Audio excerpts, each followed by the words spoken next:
Hey there, we're at Smite World Championship this weekend in Atlanta, Georgia, and we'll be bringing you the latest news on GameSkinny this weekend. So stay tuned, and we'll give you all the latest updates and announcements. I think it would be like a 3-2 victory over them, or like a 3-2 victory over us, and I think our chances would be probably 60 to 70%, depending on how we play as a unit online. Is it more of a benefit or is it more of a deficit for you guys, you think?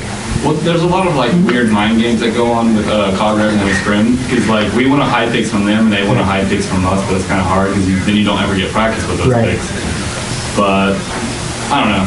I think we're gonna come out on top.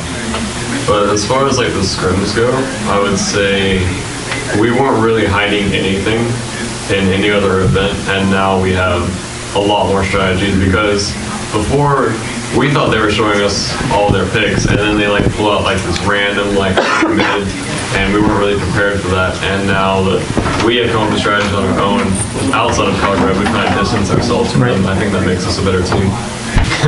They specifically, when they read the rules to us prior to today, they specifically said that I can only taunt like 1 to 3 times a game. Okay. It can't be like, it can't be 1, 2, 3 either. It has to be spaced out. Okay. I noticed the Ionic taunt earlier and it made me wonder about it. Yeah. So. Is there a minimum duration in between taunts?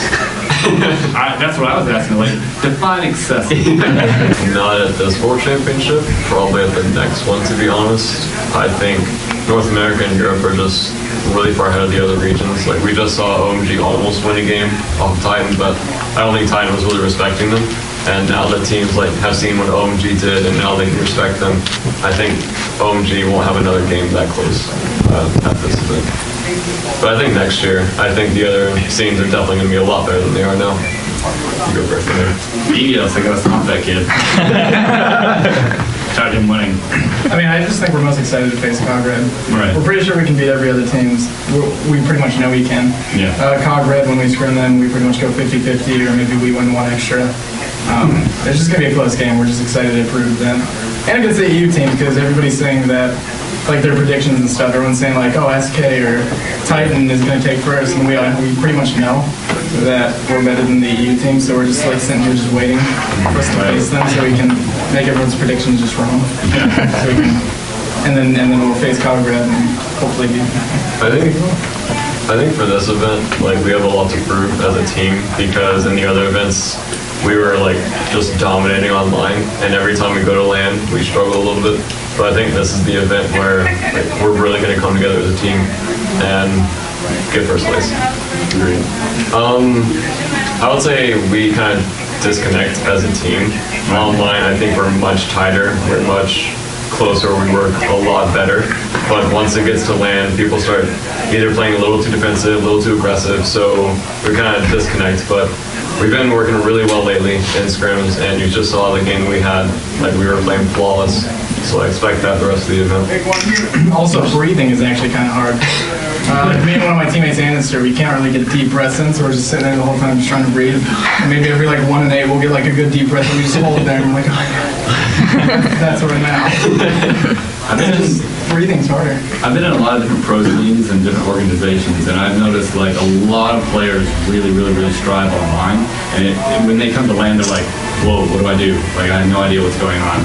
So I think that has a lot to do with it, but I don't know. I think we're all on the same page this event, and it's going to be a lot better than the past. Yes and no. Some of the things I've heard about the new map kind of worry me, but I'm looking forward to it as far as like competition goes. Any specific worries that you want to share with us? I heard there's a rumor, I don't know if this rumor is true, but the ADC is no longer going to get blue buff.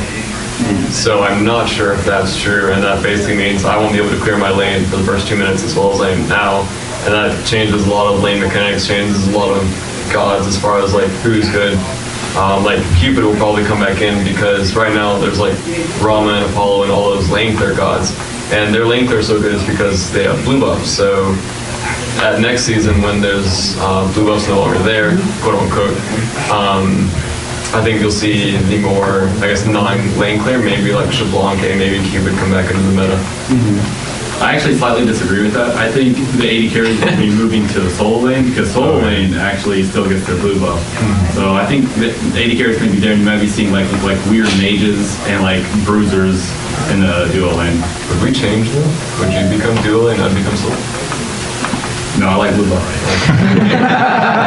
That's one of the most exciting things after you kill somebody, like 10 or 15 seconds later, or however long the delay is, just hearing the crowd cheer for a kill, or vice versa. If you're the one who died, you're just sitting there just waiting and waiting and dreading. And make sure that's against me. It can get in your head, or it can hype you up. It's really exciting.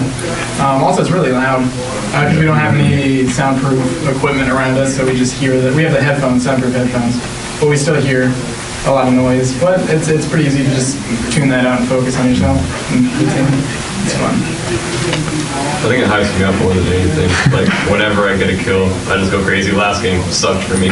I got like 2 kills. Yeah. So I wasn't really interested that much in what the crowd was doing because they were all like about my team. Yeah. You got first blood, stealth with soloing people, and then I'm just like, I'm last hitting creeps and there's no one in my lane. And I'm just like stuck over there. But yeah, normally it hypes me up. I'm super excited.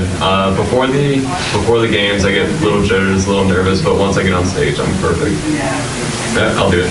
I think it's that Smite's an actual game, and that there's not just League of Legends, there's not just Dota. Smite's a much more respectable name now. Like before, like League players and Dota players would kind of look down on Smite, like you're trying to come into our scene. And granted, the fans do support us, like from other games, but now the prize pool's this big and the event's this big, I think we're like up there with the big names of MOBA games.